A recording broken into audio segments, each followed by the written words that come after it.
Kenmore, model 92.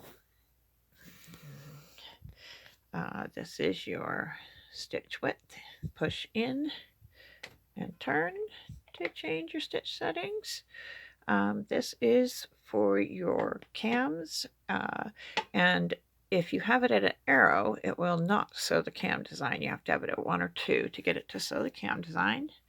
This is your needle position. I have it on left needle position. You have left, center, or right, but it says for using the cams to use left needle position. This is your stitch length knob with reverse in the middle.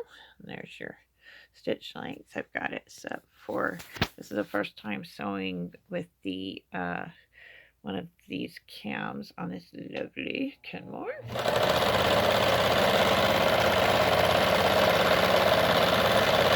A very fast machine if you have the right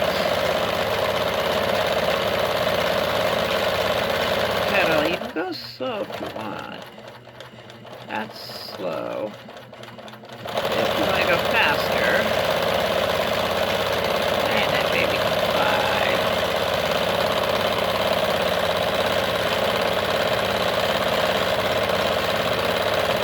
Wow.